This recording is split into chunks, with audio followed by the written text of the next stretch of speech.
So এখানে একটা circuit দেখতে পাচ্ছি এবং সোর্স ট্রান্সফরমেশন ইউজ করে আ ভি আউটপুট যে ভোল্টেজটা আছে সেটা বের করতে বলা হয়েছে।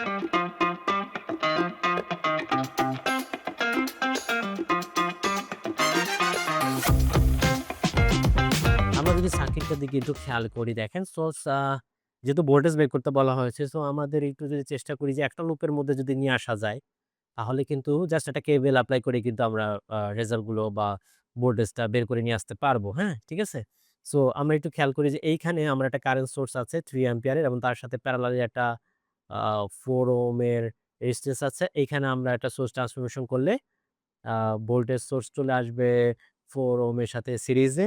ঠিক সিমিলারলি এইটার ক্ষেত্রেও আমরা একটা আ সোর্স ট্রান্সফরমেশন ইউজ করব। এই ক্ষেত্রেও আমরা একটা সোর্স ট্রান্সফরমেশন করব। তাহলে আমার কি হবে যে আ শুধুমাত্র একটা সিঙ্গেল লুপ থেকে যাবে, হ্যাঁ? শুধুমাত্র একটা সিঙ্গেল লুপ থেকে যাবে এবং সার্কিটটা তখন সলভ করতে খুব ইজি হবে। সো আমরা সেভাবেই আগাই। সো কি হবে? এখানে হচ্ছে 4 ওহম এবং এখানে ৩ অ্যাম্পিয়ার আছে। সো আল্টিমেটলি একটা ভোল্টেজ সোর্স আসবে এই 4 ওহম এর সাথে সিরিজে। সো এটার ভ্যালু কত হবে? এই 4 ওহম এবং 3 অ্যাম্পিয়ার গুণ করলে যেটা সেটা কারণ V IR। সো এখানে আসবে হচ্ছে ১২ ভোল্ট। এখন পোলারিটিটা কোন দিকে হবে? কারেন্টটা যেহেতু নিচের দিকে যাচ্ছে সো পজিটিভটা হবে নিচের প্রান্তে এবং মাইনাসটা হবে উপরের প্রান্তে। এই তার মানে এটা হলো। এরপর এখানে আসবে হচ্ছে 9 ওহম এবং একটা আ কারেন্ট সোর্স আছে। সো এটার জন্য একটা ভোল্টেজ সোর্স আসবে। সো কত হবে? ৯ দুগুণা ১৮ 18 ভোল্ট। কারেন্টটা যেহেতু আমার ডান দিকে যাচ্ছে সো ডান পাশে হচ্ছে পজিটিভ, অপর পাশে হবে নেগেটিভ। এই। তারপরে চলে আসলো কি 5 ওহম এবং 6 অ্যাম্পিয়ার। সো এখানে আমি দিলাম হচ্ছে আ 5 ওহম এবং এখানে আসলো 6 অ্যাম্পিয়ার। তো এখানে একটা ভোল্টেজ সোর্স চলে আসবে।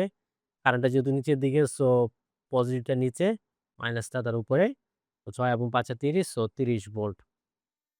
আর নিচে রয়েছে একটা 2 ওহম অ প্লাস মাইনাস ভি নট আকারে দেওয়া আছে এবং এখানে দেওয়া আছে প্লাস মাইনাস 30 ভোল্ট। ঠিক আছে? তো এই হলো আমার সোর্স ট্রান্সফরমেশন করার পর একটা সিঙ্গেল লুপে আমরা নিয়ে আসতে পারছি। এখন জাস্ট আমরা একটা কেভিএল এপ্লাই করলেই কিন্তু আমরা হচ্ছে কারেন্টটা বের করতে পারবো। এখানে যদি আমরা একটা কেভিএল এপ্লাই করি, এই যে এখানে ধরলাম এইটা কারেন্ট I, তাহলে I বের আমরা কেভিএল এপ্লাই করে কারেন্ট বের করতে পারবো I এবং তারপরে আমরা ভি আউটপুট বের করতে পারবো। সো আমরা কাজটা করি। সো এখানে আসবে হচ্ছে -30 plus 2I plus 12 plus 4I plus 9I minus 18 plus 5I দেন হচ্ছে -30 is equal to 0। So ultimately কত আসতেছে? ২ এবং ৪ দ্যাট মিনস ৬। ৬ আর ৯ হচ্ছে ১৫। ১৫ আর হচ্ছে ৫ এ ২০।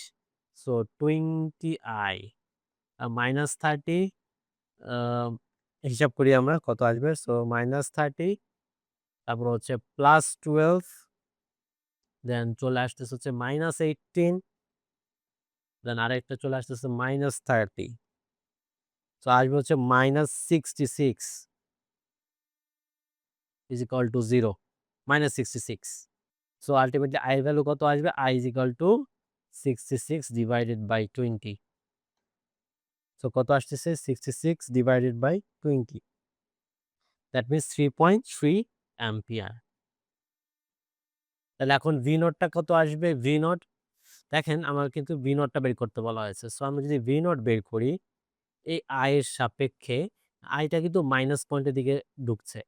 কিন্তু আমরা বের করতেছি V naught that means positive value যে ভি নটটা সেটা।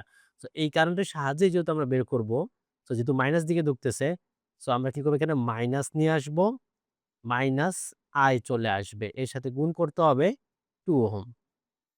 এই তো। সো আমরা কি দেখতে পাচ্ছি? তাহলে I মাইনাস I হচ্ছে 3 ইনটু অ্যাকচুয়ালি 2 হুম? তো আমার ভ্যালু কত আসবে? হিসাব করি। তাহলে আসবে হচ্ছে -6.6 ভোল্ট আউটপুট ভি নট। এই তো।